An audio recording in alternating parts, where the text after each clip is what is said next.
경쟁 구도의 시기에 들어선 거예요. 내가 자영업하고 있으면 옆집에서 동종업계 가게를 열었다든지 내 손님 뺏기기 쉽다는 거예요. 자영업한 분들 같은 경우는 특히 이런 말씀 드리고 싶어요. 기존 고객을 좀 관리를 잘 하셔야 될 거예요. 기존 고객이 나 말고 다른 선택지가 생겼다는 의미거든요. 지난 시간에 이어서 일간별 운세를 한번 다시 해볼게요. 정화일간입니다. 정화일간 같은 경우는 병화처럼 화일간이죠. 정화일간도 병화일간과 마찬가지로 나한테 주어진 일이 많고 내 역할이 커지는 시기예요. 그 말은 무슨 말이냐면 내 일을 누구한테 위탁할 수 없다는 거예요. 누가 나를 도와준다기보다 내가 하나하나 직접 손발 써서 직접 부딪혀가면서 일을 해나가야 된다는 거죠. 건강관리를 유의하셔야 되고요. 근데 병화일간하고 차이점은 있어요. 정화일간 자체가 병화일간보다 피로도가 더 클 거예요. 병화 같은 경우는 자기 먹고 산 부분에서 피로도가 되게 심한 그런 케이스인데, 정화 같은 경우는 자기 먹고 산 부분이 아닌 자기 그러니까 금전적인 이익과 관계없이 다른 사람 일에 관여도 많이 될 거고 그만큼 자기가 필요한 일도 많을 거예요. 그 과정에서 마찰도 많이 생길 거예요. 특히 직장 상사라든지 자기 윗사람들하고 마찰이 많이 우려가 되는 게 정화일간의 무진월입니다. 평상시에 문제가 많았다거나 불만이 많았던 사람들은 더더욱 그럴 거예요. 그런 이유로 이직을 한다든지 학교를 그만둔다든지, 연애 같은 경우는 이미 잘 사귀고 있는데 갑자기 파토가 난다든지 그런 분쟁의 상황이 굉장히 커질 거예요. 그게 또 병화일간이랑 차이입니다. 자영업 같은 경우도 충동적으로 일어나는 경우가 굉장히 많고요. 무토일간을 한번 볼게요. 토일간이죠. 토란 것 자체가 여기저기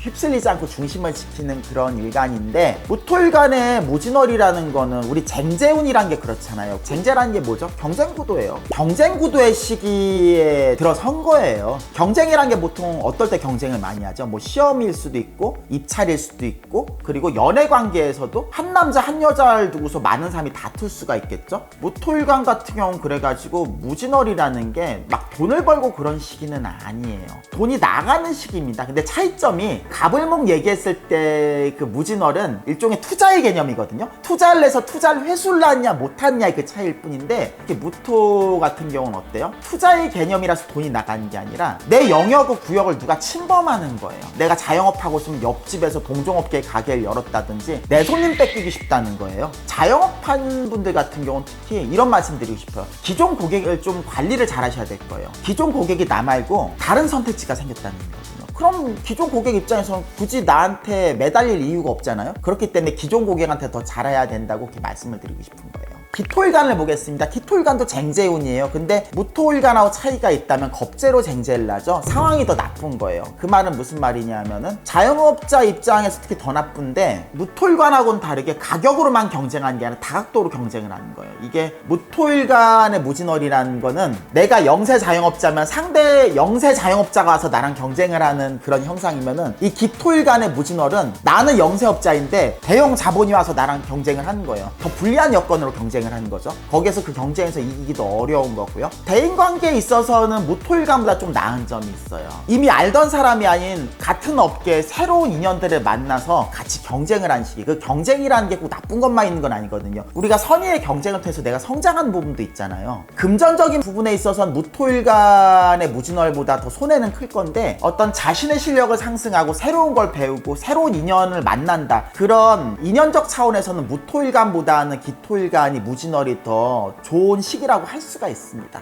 경금일간의 운세도 볼게요. 경금의 무진월이라는 거는 일단 하는 일에 있어서 좀 막힘들이 있어요. 인성이 용신이신 분들은 돈 안 되는 사업을 포기한다든지 가능성이 없는 사람을 지도하다 포기한다든지, 그러니까 애초에 내가 시도를 하지 말아야 될 것을 포기하는 그런 시기가 될 거예요. 자기한테 유익한 거죠. 근데 인성이 기신이신 분들은 포기하지 말아야 될 걸 포기하는 시기예요. 금전적인 손실이 더 클 거예요. 기존의 문제점이 해결이 된 게 아니라 더 커지는 시기가 될 거고, 용신이든 기신이든 전반적으로 좀 무기력한 시기예요. 자기 스스로 뭔가 발벗고 나서서 해결을 하는 게 아니라 누가 해결해 주길 기다리고, 그리고 내 뜻대로 해결할 수 없게끔 주변에 제약도 많이 들어오는 시기예요. 포기를 종용한다는 거죠. 대인관계에 있어서도 새로운 인연으로 막 바뀌는 건 아닌데, 기존에 잘 지내던 인연들하고 일단 단절이 생기기 쉬울 거예요. 그러니까 연애를 하더라도 이 사람하고 계속 가깝게 즐겁게 지내는 게 아니라 우리 좀 한번 생각을 해보자, 헤어지는 게 아니라 아니라 각자의 시간을 갖고 싶다 이런 식으로 이루어지는 거죠. 그러니까 자기 스스로 다른 사람과의 관계를 단절하는 시기가 되는 거예요. 오늘 사주 한입은 여기까지입니다. 일간별 운세가 다음 시간에 마지막으로 남아있고요. 재밌게 보셨으면 좋아요, 구독, 알림 설정 부탁드릴게요. 그럼 안녕히 계세요.